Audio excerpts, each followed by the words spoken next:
All right, so as promised, I have some wild stories to tell you all. I am now, I think I have like 50 miles to go, a little more than that. And, so we've gone about 540 something miles so far. But the events that I'm about to tell you all happened on one day, right? When when you really look back, it's been pretty monotonous, normal, everything was kind of the same. But I just remember asking God, like, oh, this is great and everything, but like, I just need a little bit of adventure. Um, and sometimes you have to be careful what you wish for, because one day, really like 6 hours, were the most compressed amount of things that I don't know. There's a lot to experience in one day. All right, so I'll start them off. Right, we'll just go. There's about five of them. We'll go right through them all. All right. So the day starts, and I was lucky enough to have a run buddy with me. But as soon as she left me behind, I get about a mile in, and I walk past this trailer house. And this, like every time I hear a dog bark, I pull out my knife, right? Because I heard this dog barking, and I'm like, oh, like, I don't know what's gonna happen. I better safe than sorry. So I did it as I normally do, and I start walking by the trailer house, not really concerned. And all of a sudden, the door opens, and out of this thing, that I just see this pit bull, and it's not barking anymore. This thing is coming right at me. It's got like really beady eyes, right? It's just zoned in. Like I look over and just like this thing is coming to get me. This thing is like I don't know. It's on a mission. And as it's running towards me, it's maybe like 300 feet away. I hear from the trailer house, "Precious, no!" It's very stereotypical, right? And as this thing is just charging at me, I start thinking about it mentally. I'm like, and this is happening, and within like seconds, like, oh my gosh, I'm gonna have to kill this thing. This thing is going to attack me. It was such a weird place to be, right? Because mentally, I'm like, okay, I'm gonna stick my arm out, right? I'm gonna have it bite onto my arm, and I'm gonna take my knife and I'm gonna have to stab it in the neck, all right? Crazy stuff. But so this thing is still running at me as this is going through my head. I'm now in like the ready position, I know what I have to do. And it gets about 50 feet away. And this thing, I swear, it looked like it got shot with like a rail gun from space. Like it just, like this thing, it rolled a good 30 feet, just head over heels, rolling on its side. Like this thing, it was yelping and just crazy. Like it had been smote by God himself. And I realized it had a shot collar on. I swear I've never felt so relieved and terrified in my life. But I don't know what was in that shot collar. It must have been juiced by some DeWalt batteries or something. This thing was like, how? Anyway, so that's story one, right? I got out of there as fast as I could. I couldn't run before I got there. I was able to run for at least a good half mile after that. I get further down the road, right? And I'm kind of in the backwoods a little bit. And there's like, I don't know, Google Maps led me down this shortcut. The shortcut Google Maps sent me down was not a shortcut at all. There's like this piece of land, right? And there is a trail going through it. And sure, if I get across that trail, I'll be good to go. The thing is, Google did not specify that it was private property. So I show up to the foot of this trail, and there are signs everywhere. It says, "Keep out, danger, trespassers shot on sight. If you can read this, you're in range." And I looked at my maps, and for me to turn around and go the other way, it would be another 8 miles. So another, again, like a crazy thought that I never think. I was thinking if I have to walk another 8 miles, I'd rather be shot. I'd rather someone shoot me. So I just walk on forward, and like a movie, right, I walk past this trailer house, and sure enough, I hear as a door creaks open. Where are you going, son? What are you doing here, son? And I turn around, and he's not pointing it directly at me, but there's this like old guy with a huge white beard and like spindly glasses, and he's got the shotgun just right here like this, and just holding it up in the air.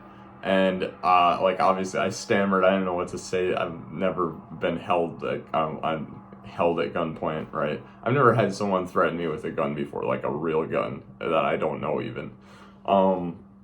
And he was relatively cool about it. He walked me off so like if I started here, he walked me off over here. So I got through where I needed to go, thankfully, but it was scary nonetheless. Then let's see, there's one that's like pretty normal, what you'd expect. You know, I've always like ran on highways. I grew up running on highways, and the thought process I've always had to go through is like, well, you know, what if I have to avoid getting hit by rolling in the ditch? So this happened 2 different times on this day. The first time, which was more notable, there's this big curve coming around, and this moron in a Dodge Cummins, you know, it's a huge souped up thing, right? He's trying to pass someone on a no passing zone in a curve. And it's like some old lady in a Buick LeSabre or something.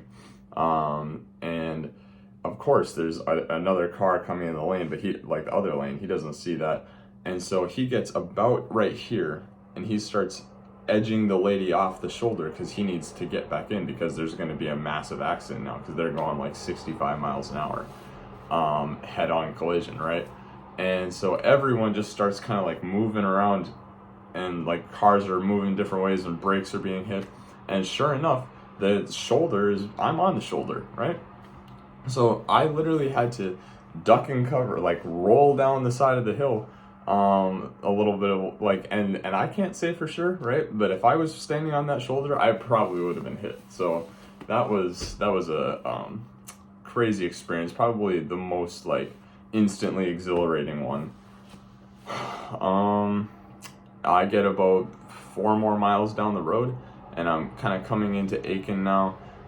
You know, the highway, the shoulder's kind of tight, and I see like a bunch of these artificial perches, like these man-made telephone poles that have been built specifically so that like birds of prey, raptors, can build their nests on top of them. And I've passed a couple, no issue with them, but then I see this eagle nest, this bald eagle nest. I start to get closer to it, and like, you know, there's nothing I can, like, I know I'm not supposed to be close to it. They don't like that, right? But I can't help it, because the nest is here and the highway is like right here. So it goes pretty much right next to it. I'm sure they don't mind the cars, they're used to that. But as soon as I started getting closer, they just started like squawking at me. You know, there's a pair of them. Actually, first there was one, and she's like, that one started squawking at me, you know? And then the other one flies in and lands on the nest, starts squawking at me too. And I'm getting closer and closer. And eventually, like, I get right about to where the nest is. They both lift off, and they're like freaking out at this point, you know, like, they just start like making tight circles around me, right? If I'm here, they're like right here, and like I just keep walking forward because there's nothing I can do, right? I've got to keep going forward, and all of a sudden, oh no, like the American bald eagle sound effect just comes in, like. These things both just start coming like right at me, like swooping right above my head. I can feel the wind pass over me as they go by. They didn't grab a hold of me or anything, but you know, like they were, you know, coming in, and oh my gosh, I seriously, it was crazy. But yeah, bald eagles aside, right? Not even, actually, this had happened throughout this whole thing. So throughout this last hour. Oh yeah, the other thing with the eagles, right? I am on the side of the road, and I'm being like swooped by bald eagles, right? This doesn't happen. And the cars are on the highway, so I can't like run out into traffic or like try and get away from them. And people are like slowing down and shouting like, "Get in! Are you okay?" I'm like, "No, I'm fine. I'm fine." But yeah, that's that for now. On this same highway, and pretty much like 5 minutes after this, so this guy, I want to assume the best, so I'm gonna leave out most of the details, right? Because I'd hate to falsely accuse someone of this, but there's this guy who, okay, he stopped to ask me how he's doing the first time, right? And that's normal. There's lots of people who do that, and I really appreciate it most of the time, And then first time, that's how it feels. Second time, that maybe they came this way, now they're coming back this way. They just maybe had something they wanted to say, they like something they had just remembered. Maybe they were checking on me to make sure, or whatever it is, like second time, okay, fine. But when you come back a third time, that and all of these times, right, you're suggesting that I get in with you, like, stay with me tonight if you don't have a place to stay, even though I told you I did, right? A third time is a little suspicious, right? And yeah, this guy was not acting, I don't know, he acted pretty strange, right? And he especially acted strange when I told him that I was running to end sex trafficking. He just kind of like skedaddled after that, and then I didn't see him again. So I don't know. That's that. That all happened within a period of 6 hours. But before all of you parent-aged adults, right, start coming at me for not being safe, okay, this was one day, right, and that was like almost 200 miles ago. I am doing okay. I am fine. I'm safe. And I'm going to continue forward, right? I've got 60 miles or less. No, I've got less than that to go, and God's got me, right? I'm okay. So those are my tales of woe. Thank you for listening. Bye.